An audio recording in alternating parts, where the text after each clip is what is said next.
This is Dr. Lisa Marie Bobby, and you're listening to the Love, Happiness, and Success podcast.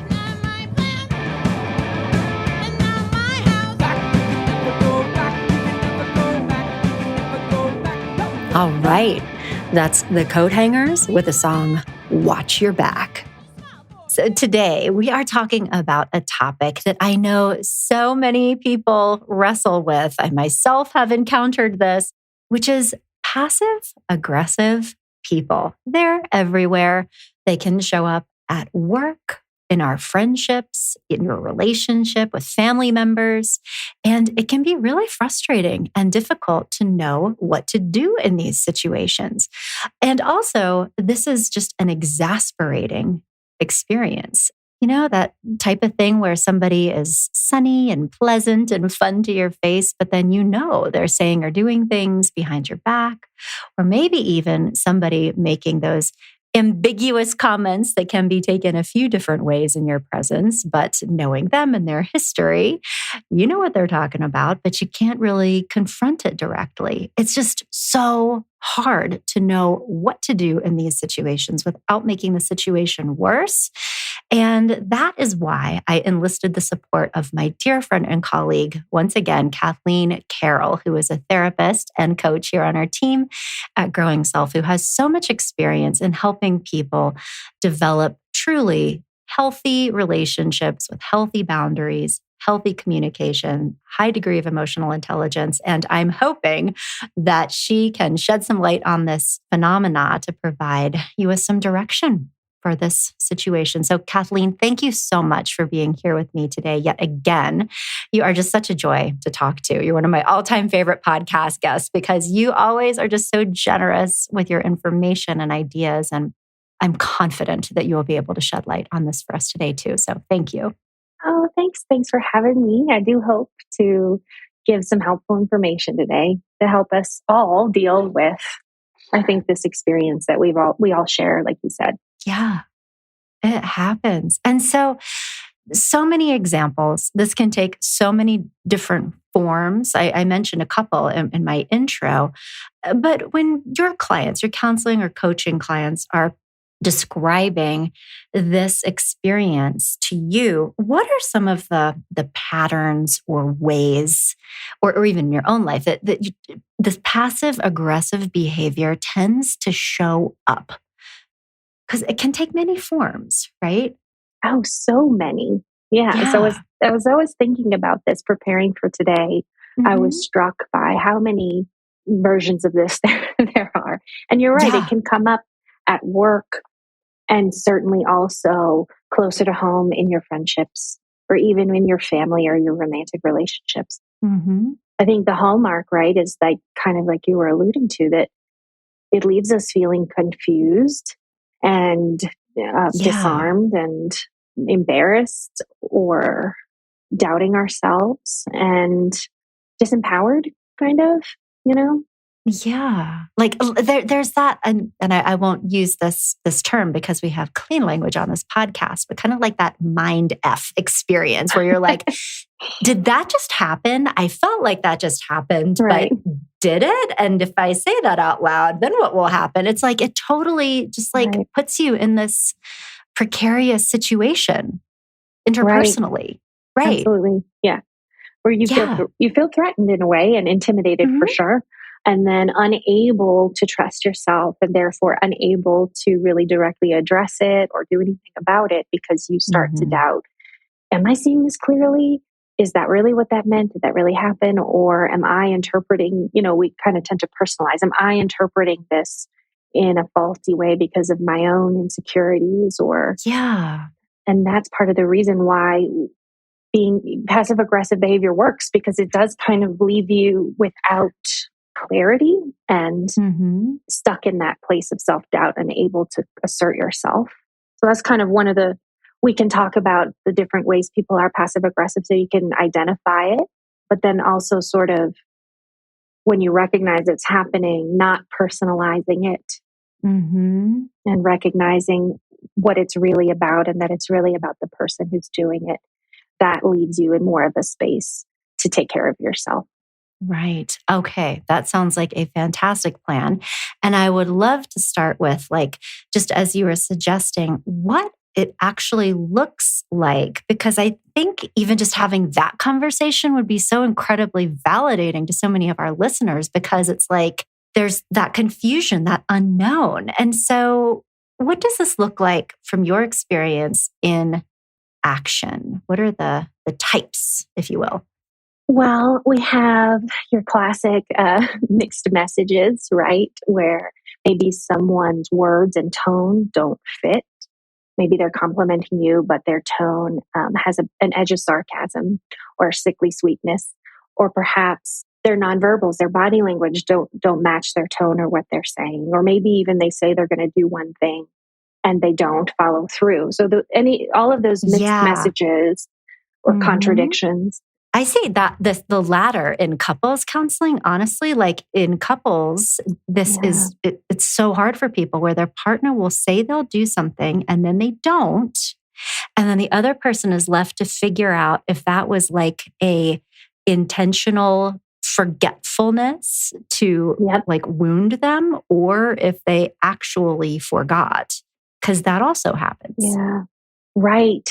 And so when you start to see patterns, because forgetting is definitely can be a passive aggressive technique. So if you start to see patterns where, my partner is really good at remembering these things, but conveniently forgets the things that are important to me, or the things I've expressed are important to me, making excuses or procrastinating and sort of in ways that don't make sense, where there doesn't seem to be a strong logic for why I didn't follow through this time, or I've been procrastinating. I don't remember us talking about that. That's not what we said. Wait a minute. We were on the same page. We had the same conversation, and now it's different. Yeah. That can be. So I'm glad you brought that up. That's just, one way in couples and relationships that we can experience passive aggression. It's not to say that that's always the case, right? Sometimes we do forget things, but if you see a pattern of that, especially along with other passive aggressive types of behaviors. Okay. And I think you can feel it sometimes too, and trust your gut. Yeah. Yeah. And you're saying like the mixed messages where people are saying one thing, but you feel icky, or it just flashed in my mind when you're saying that, like, you're from the South. So I'm sure you'll know that when somebody says bless your heart, it's actually not a good thing, right? Right. Like those kinds of moments. Exactly. That's a good example. A condescending tone can also be, right, a mark of passive. That's a good example of that. Oh, bless her heart, right? But yeah, you can feel icky. Trust your gut. If you feel like this person is being kind, but they don't feel safe, or they're complimenting you, but you're not close. You don't feel close to them. They're telling you something is important to them, and that they're hearing you, and they're going to follow through, but you don't trust it. These are all just good, I think, markers. There isn't one, unfortunately, sort of, I can't say, oh, here's the stamp. We can stamp this person as being passive aggressive to you. You can be 100% sure. I think it's more of a pattern of experiences and feelings. Yeah. You know what other one is coming into my, and I'm not sure if this counts or not, but just as we're like talking about this, have you ever had the experience where someone might set rules or limits or something, boundaries with you that for a fact they don't set with other people? And it's not that the rules or expectations or boundaries are necessarily inappropriate, but that it feels like they're just for you. Have you ever experienced that, or is that just my life that we're talking about right now, which is fine if we are? That's it. I haven't experienced that one personally, but it's a great example. And I can imagine it at work in particular, right? Like unnecessary red tape, making things unnecessarily difficult for you, and you being the exception to that, chronically disagreeing with you. These are different ways that holding you to different standards, whether those be boundaries or, let's say, work standards in a professional setting. Yeah. And not other people. Mm-hmm. Yeah. Mm-hmm. Yeah. Okay. Yeah, that's a good example. Stonewalling. So whether it's the silent treatment from your partner, or maybe it's in a social setting, talking to everyone in the group but not looking at you, or at work, not responding to your emails or including you in a business meeting that you should be included in. So that kind of exclusion and silent treatment, which can like look those different ways and take those different forms, that can be a form of passive aggressive behavior. Guilt tripping is another big one. By holding you responsible for their feelings, playing the victim, that kind of thing, or even being in the victim role themselves and sort of guilt tripping you around that or sabotaging themselves, believe it or not. And this can happen a lot in romantic relationships. You know, I've actually heard it said before, you know, I will do this to myself and I will be so unhappy that then they'll finally see how much they hurt me. Oh, right. And this is a passive aggressive like that emotional blackmail. Mm-hmm. Yeah. Yeah. Passive aggressive way of expressing your feelings. Cause that's part, it's not the only reason we're passive aggressive, but it's one of the reasons is when we feel like we don't know how, or we can't, we're not allowed to directly talk about what we need or how we feel. We can't sustain that, stuffing that forever. And so it can come out in passive aggressive ways. That's just one reason that we can behave passive aggressively. And when that is the motive, sometimes it can look like playing the victim. Wow.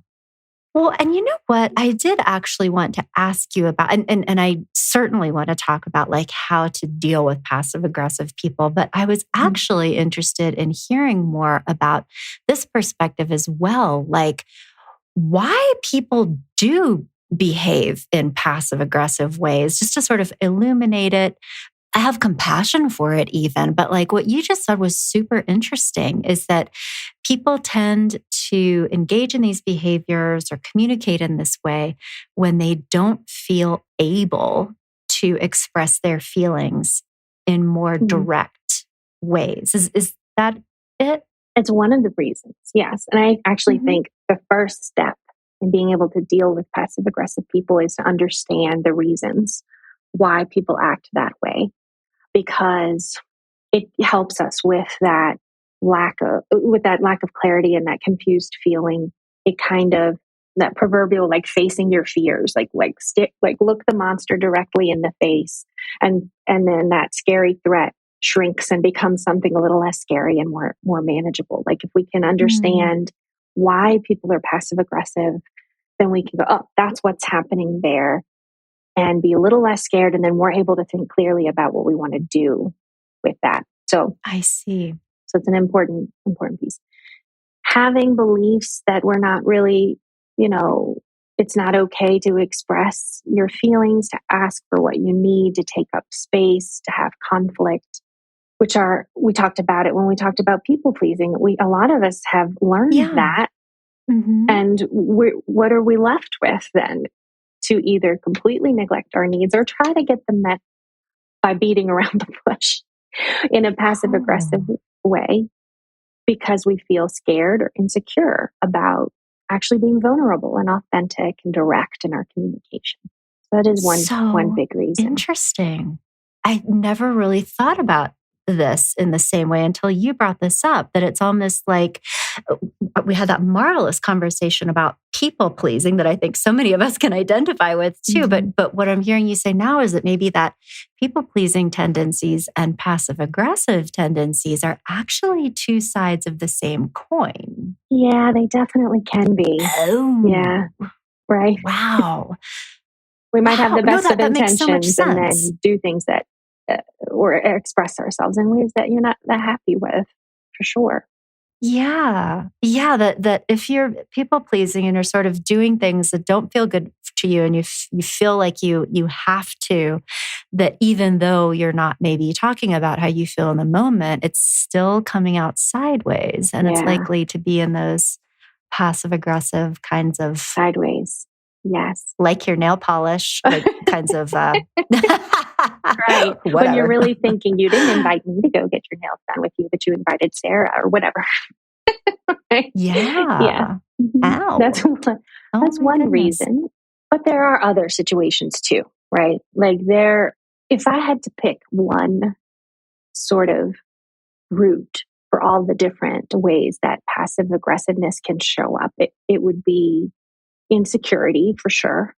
I would say Mhm. all passive aggressive behavior is rooted in that, but it can come from I feel too insecure to be, like we were just saying, to be clear and authentic and direct. I shouldn't do that. I shouldn't be upset, that kind of thing.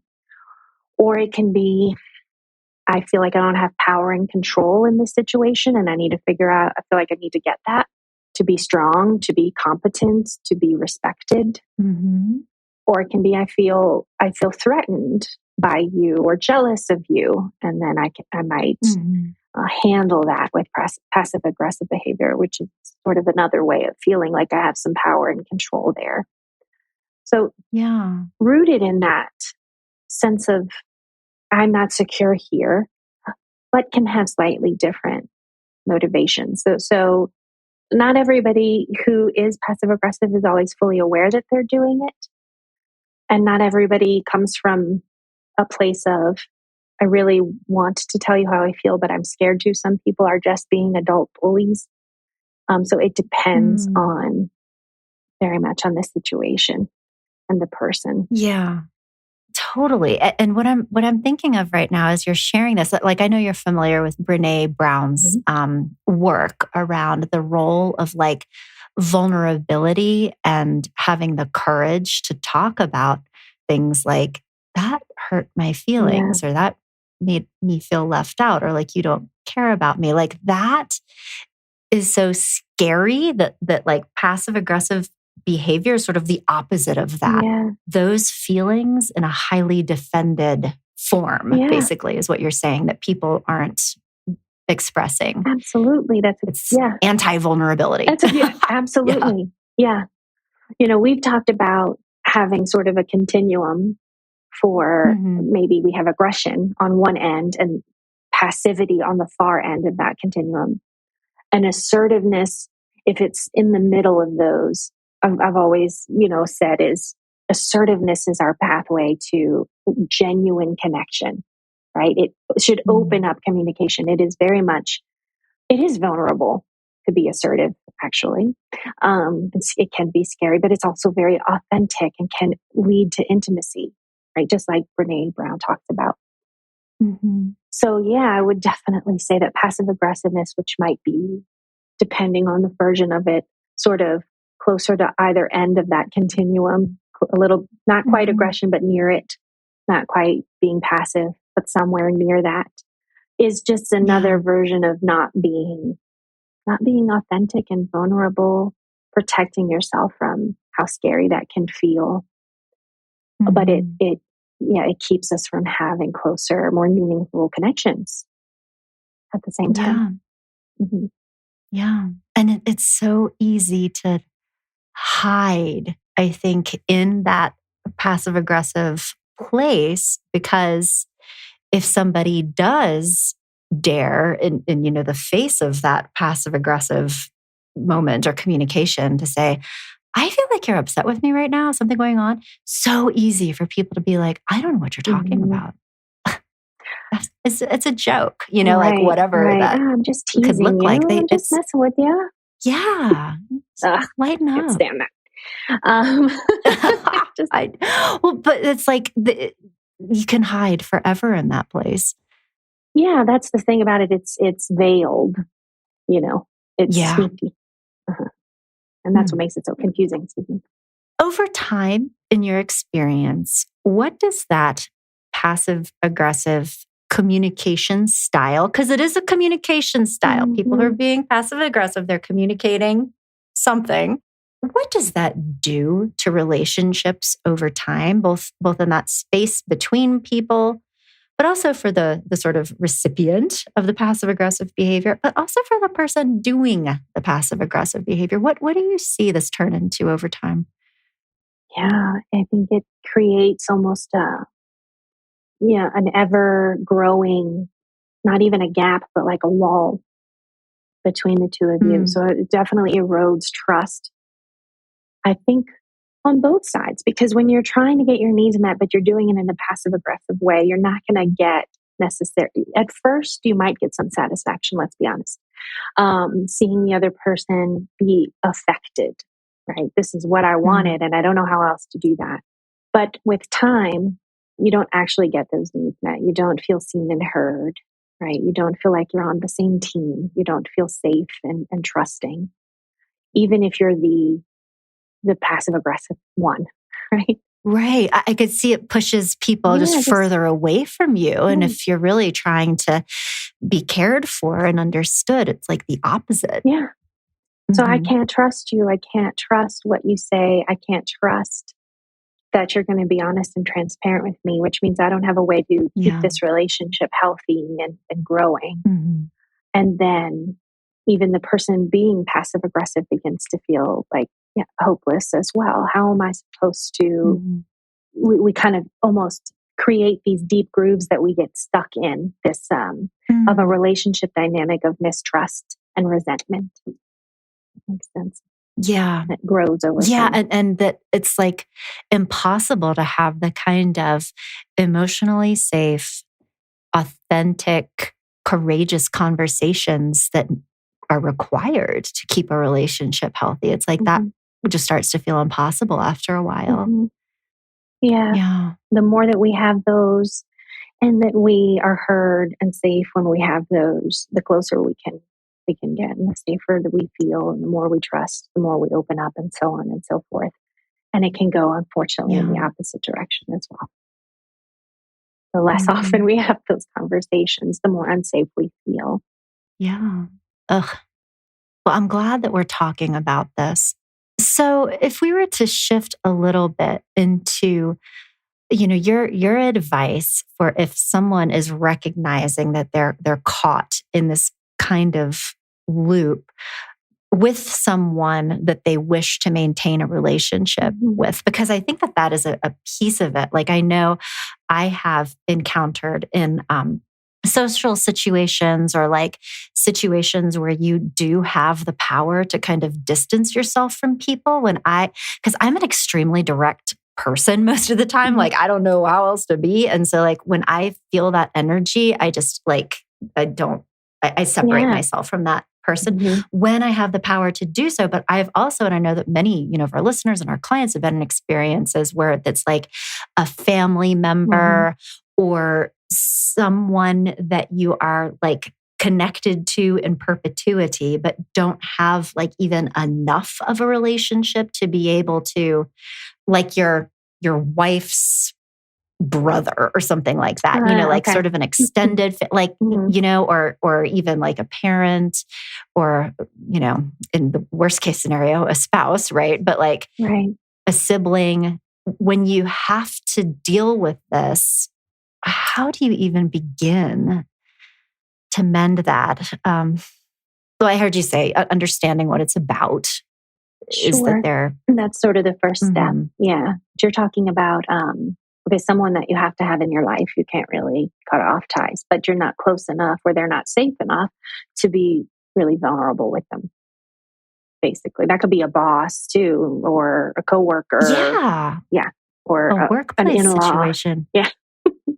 Okay. Yeah. Well, but that's even good advice that there are kind of like different categories of people. Maybe for some people that you do have the opportunity for more intimacy with, you can have more meaningful healing. But there's like that separate category of people that you're sort of stuck with.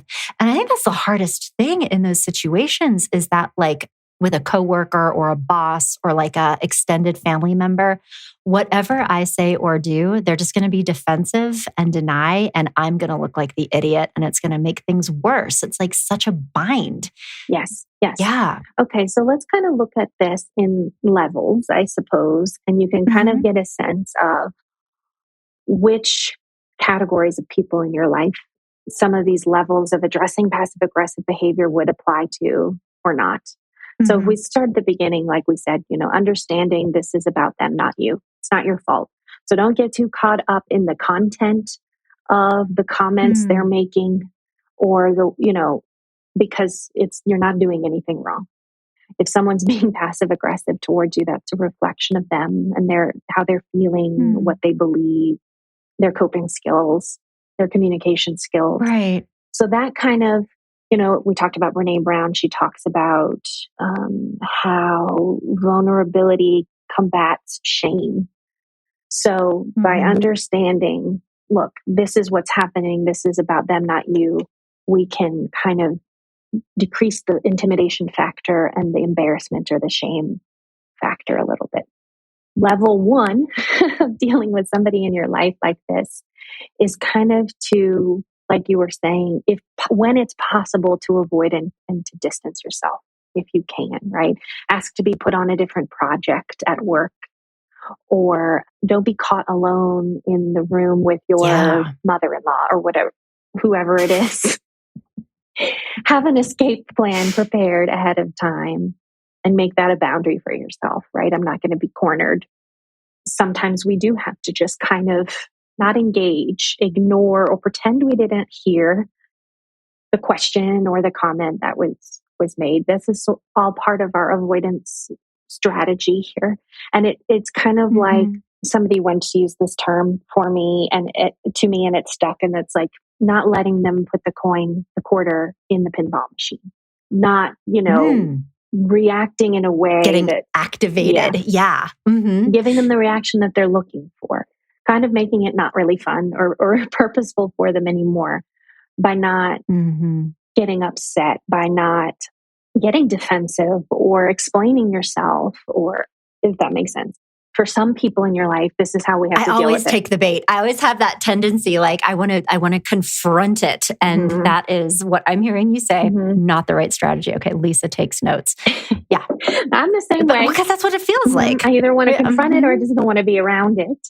But sometimes we are in these situations where we have to navigate a little bit more subtlety, and when you have to have, but that also it's like the harmony, kind of expecting it, like I know what this person does. I know how I'm likely to feel in this moment. And I am in advance deciding that I am actually not going to react and make this gratifying for them. And will try to minimize my contact with them to the degree that I can. And if I can't, I am just going to smile and nod and exactly pass the salt. Right. Yeah. Know what this is, what's happening.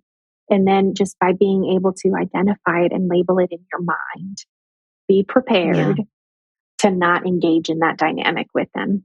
Sometimes we can take it a little step up and we can get into like some broken record boundary setting. Like, well, I'm not really going to talk about that right now. Or let's say somebody brings up something from the past. I don't really care about that anymore. Just kind of putting the big stop sign. It's it's a variation of the avoidance technique that we can use. It's just a way of saying, I'm really not going to do that dance with you. Yeah. Sometimes we can do that and sometimes we can't. So we have some other options, but when that's all you can do, sometimes it is what is best for you. Yeah. If that's not possible, you can have kind of getting out of the victim role. So it's another way of not giving them the response that they might be looking for, but it's less avoidant when that's not an option. So just showing them other ways that you're not upset and it's not working on you, like laughing with them when they tease you. Oh, yeah, that's true. I am really bad at time management. Got to work on that. Ha, ha, ha. Right? Showing that you have the self-confidence that you're not going to be passive aggressively bullied, that you can laugh at yourself. That's not going to work, if that makes sense. Yeah. And I think I'm hearing like on this emotional level, you're also really shutting the door on any emotional safety or emotional intimacy with this person. It's like you're in a room and there's a snake who's trying to bite you, and just like handle it like that. And I think where a lot of people get roped in is feeling like this relationship has the opportunity for me to talk about how I'm feeling right now. And maybe we can like do this differently next time. And what I'm hearing you say is like, there's a whole class of relationships where actually, no, this isn't going to change. You shouldn't be telling people how you actually feel, and just understand what this is. And protect yourself. There is Got it. A whole class of relationships like that. Yeah. Good. That's good to know. Yeah. And there are people hopefully in your life too, that maybe some people don't realize that they are being passive aggressive, or it's something that they've learned to do, but they've never really had the kind of relationship that allows them to look at that in a safe space and be really vulnerable with somebody. For those people, maybe it is your significant other, maybe it is a really close friend who teases you sometimes when you're out with, socializing or something like that, or maybe it is a family member, that we can use assertiveness techniques with them. And again, it kind of helps to have a plan prepared ahead of time if possible, as far as these are the kind of things I've noticed happening. The next time it happens, or the next time I feel that way, here's what I'm going to do. And so when I work with clients on assertiveness, we have different scripts that we use, because in the beginning it can be it can feel really hard to think on your feet, and it keeps it really simple. And one of them we kind of touched on earlier, and that is just pointing out those discrepancies, pointing out the mixed messages that you've noticed. Like, hey, you've been a really great friend to me in so many ways over the years. And I've also noticed, though, that when we hang out with so and so and so and so, sometimes you will make jokes at my expense. You'll tease me, and I'm just wondering, what is that about? Right? That might be a discrepancy strategy where we point out differences or messages that don't match. Or, you said you were going to get back to me by email by Thursday, and we agreed on the plan on how to deal with this issue, and you didn't do it. What's happening there? This is just your basic discrepancy assertiveness technique. But when it's someone that we feel that we're closer to and we really do want to have a close relationship with, we can get a little bit more vulnerable and talk about how we feel. When you tease me like that, I get really embarrassed and I feel really hurt, Yeah. And I think, like we talked about last time, how they respond to that is something that gives us information about how emotionally safe we can be with them. People aren't perfect. It takes a little bit of time to open up. It's hard to not get defensive when someone points something out to you or tells you that their feelings are hurt. But if it's somebody that's really important to you, you can be a little bit patient and try being vulnerable and honest, giving them the chance to let their guard down. Yeah. And I could see, like, in those moments, to kind of go into that with what you were describing, and that really like compassionate understanding of why people might be communicating that way in the first place. It's like, because what I'm thinking about right now is that sort of systemic impact that, like, maybe they don't feel emotionally safe enough with me to tell me that they're angry with me or that I hurt their feelings. And so that's why they're teasing me or doing whatever in the first place. And like, I mean, would you recommend trying to address that with somebody who's been behaving that way with you? Absolutely. Right now I'm imagining someone really close to you, like a significant other or a very close friend, or maybe a sister. It depends. Even someone you feel close to, a relationship that you value, right? Then yes, I would say, why not? Why not say, why not ask? I would imagine that it's difficult sometimes to say they're upset with me. Is that what's happening? Or is it something else? I just want to understand what's going on with you because I care about you, right? So setting the precedent, modeling vulnerability, and that it is okay to be human and to take up some space and to have these big uncomfortable feelings and to talk about them. Let's bring them out into the light of day. They're not that scary. Then sometimes we can sort of disarm passive aggressiveness and change the relationship dance that we have with that person. Totally. And this is so interesting because, like, when we started talking about this, was thinking about the passive aggressive experience from the perspective of an individual who may be dealing with this. But as we're talking, I'm just starting to think about all of the couples I have worked with over the years where there has been, and I'm using my air quotes right now, passive aggressive behavior in one partner where the other partner doesn't realize, and this is very common in like a pursue withdraw dynamic. And I am going to gender stereotype, and it is not always this way. Sometimes it goes different ways, but it is a passive aggressive appearing man and an angry woman who are married to each other. And that oftentimes what is actually happening in that relationship dynamic is when that guy says, actually, this is how I'm feeling, or I don't want to do that, or I think we should do it this way. It's like all hell breaks loose, and there are very severe relational consequences for his disagreeing in an authentic and vulnerable way. So he stops.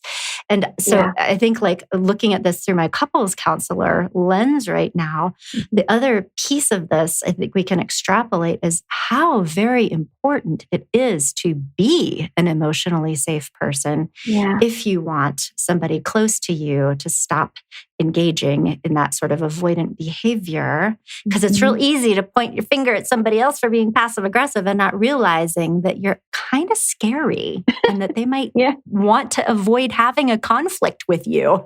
So like to have that self-awareness, and that's me stepping into couples counseling lens right now. But thank you for reminding me of that, because I think that that can be important in absolutely intimate partnerships. That's a thing. And then we're not really talking about what we really need and how we really feel. We don't really know each other anymore. And sometimes it's not that obvious, right? Sometimes it's clear. One of us is getting really angry. What do you mean you don't agree with me? And so we'll have someone shut down and just fall back on passive aggressive behavior, because again, that's the only way I can communicate it all here safely. And sometimes it's more subtle than that, right? It's, oh, nah, okay, well, I'm still gonna do it my way. Or okay, we have the passive aggressive meets passive aggressive pattern, right? Oh, okay, all right, well, sure, I'll consider that, and then go and make the decision on your own. Oh, I forgot you said that, or I don't know how to do that, so I did it differently, or what, making. Either way, though, when you start to feel like this person isn't a safe person for me to open up to, either because they get angry or because I'm not heard and seen, right? My feelings are invalidated. We kind of fall back on, how can I be heard? Passive aggressive communication might be our last step before we just stop trying to connect or make an effort at all sometimes. Yeah. Well, that's really, really good advice, is just to try to talk about it openly and compassionate and emotionally safe way, because I mean, your only other choice in some ways is to withdraw, right? Right. Now, can I ask you about one other little just facet of this or variable? So part of what is coming up for me too as we're talking, and I will say this as someone who has personally ADHD tendencies, in case you haven't noticed over all the years we've known each other, Kathleen. And I have seen a dynamic in relationships where one partner actually does have trouble remembering things, trouble with task-based stuff, time management, and it is interpreted as being passive aggressive when actually they have like thinking differences that make that kind of thing hard for them. And it can create so much hurt feelings in a relationship when it's being interpreted in a hurtful. I mean, people feel like their partner doesn't care a lot of the times when they are struggling with ADHD. And so do you have any guidelines or recommendations to help somebody kind of differentiate, like, is this person being intentionally hurtful and passive aggressive, or were they like just sort of, are they just sort of a mess and that's why they're late or forgetting like to pick up the whatever at the store? Yeah. Yeah. I've experienced this with clients more than once. And it's probably with me. It's been like a really important moment for them in their relationships to be able to understand their partners in a different way. And I think the reason that was able to happen is because you'll see other signs of ADHD outside of the relationship, right? Does this person forget things? Do they forget what they said and conversations they had with other people too? Do they forget or have difficulty managing their time for themselves, right? Doctor's appointments or whatever other obligations outside of their relationship with you. You'll see it gets confusing too because, right, also with ADHD, you have a difficult time regulating your emotions often as well, or can feel, well, we won't go down that. I would say the best path is to actually, there's a great book on this topic. There are two books, Married to ADHD and Is It You, Me, or ADHD? Those are two great books. Or meet with a counselor or a therapist, a counselor, either by yourself or with your partner to learn a little bit more about this, because there are a lot of things that go into ADHD. Hyperfocus is one of those things, difficulty with time management, forgetting things, losing things. But the point is that you'll see that pattern across the board, right? With your children, with their friends, in their job, not just with you.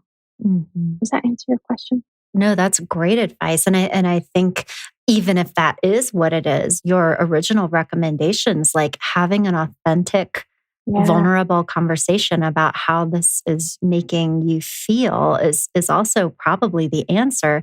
Even if like it's a different origin, like your partner needs to know that the way they're showing up in your relationship is not feeling good for you and that we need to do something a little bit differently, even if it's not intentional. And so I love just your advice for this, like compassionate, authentic, vulnerable. And I think that's one of my big takeaways from the conversation. It's that like, you have to be that person. You have to be the brave one almost. Is that it? That's absolutely in a relationship worth keeping. Yeah. The takeaway from, that's a really important takeaway from this conversation. Yeah. Is if you want authentic, meaningful communication, you kind of have to create the space for that by doing that yourself and being a receiver of that, being willing to receive that. And then we can get the ball rolling in that direction in those safe relationships, you know, and again, it's that we're not robots. We can't flip a switch and say, I'm not defensive anymore. Or for the people whose partners have had ADHD, they're not always aware of it and they don't know, and they can still get defensive. And so, I don't know what you're talking about. That's ridiculous. But are they open to looking into it? Are they open to even just hearing how these behaviors affect you and looking at what they've tried to do about that and if it's worked or not? Are they open to getting some help, right? Like, so starting the process of having those scary conversations that are really, really rewarding in the end. And when it's not someone who's safe or close, don't let yourself slip into the trap of trying to figure them out or argue with them. Disengage as much as you can. That's really good advice. And I love that idea. It's like, if you want to have a different relationship, if you want to have an emotionally safe relationship and an authentic, vulnerable relationship, we can't tell the other person to stop being passive aggressive. That's this like moment when you need to show up in that really courageous way. And that's the path of change. So one last question, and then I'll let you go. There was a comment that you made earlier in our conversation that I thought was so interesting, which was that many times passive aggressive, or people, we should say people who are engaging in passive aggressive communication or behaviors are not always aware of it. Yeah.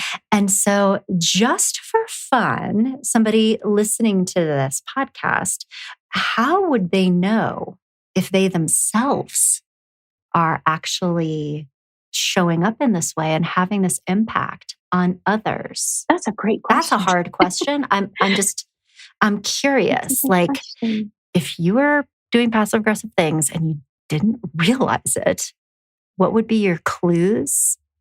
Yeah. That you need to look at this. Well, you know, it does kind of go back to our conversation that we had about people pleasing, right? Check in with your feelings and be honest with yourself about your motivations when you communicate, right? Am I actually feeling underneath this sometimes frustration or power trip feeling, I might actually be feeling scared or hurt or jealous even. So, notice if those are emotions that you're experiencing, especially particularly around a certain person. Am I feeling like threatened around them or insecure around them? Do they sort of push my insecurity buttons? Are there... Or like if I have to act certain ways around certain people, even though I don't really want to, that would be a... Right. Am I different around certain people rather than others? Although, I think sometimes when we learn to be passive aggressive in order to communicate in relationships, it becomes sort of a habit.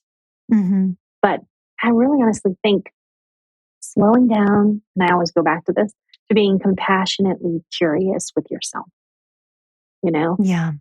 I am really annoyed by her. Gosh, she really she, whatever, gets on my nerves. And then I really can't stand it. Did you see do you find yourself talking about them behind their back? Do you find yourself being disingenuous with them or really being irritated with them? Slow down and check in with yourself. Okay, what am I needing? What is this situation bringing to my attention that I need to do for myself? Yeah. Resentment or even that narrative around, she asked me to pick up the whatever at the store, but she wouldn't do that for me. And besides, she was mean to me yesterday, so I'm just not going to. If like there's that narrative Keeping in your head. No. But I think in summary, so again, we recorded that beautiful conversation about like that people-pleasing behaviors. And so maybe just as if you've really strongly identified with a lot of what we talked about in that people-pleasing episode, there is a chance that unless you're working on that intentionally, you may be coming across as passive-aggressive to other people. Because even though you think you're hiding your anger or resentment, maybe you're actually not. Is that I don't think we can successfully hide that too well. I don't think there are really too many people who can do that for any length of, for any significant length of time. So if you're feeling that way, you're not addressing it with assertiveness, with vulnerability. It's not going to go away. You're probably not hiding it as well as you think you are.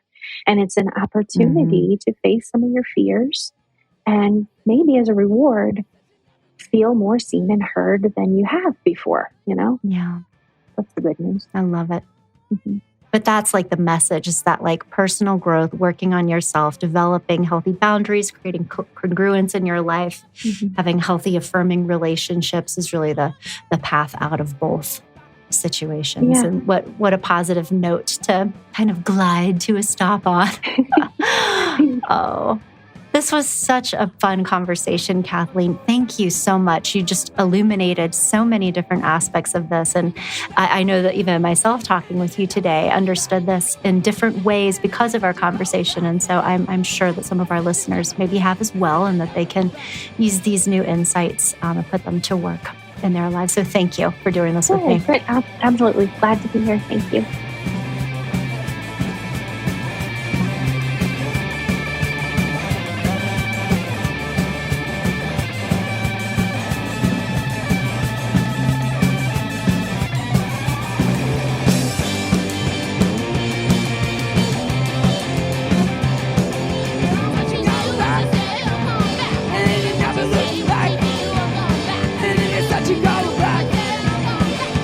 Never go back.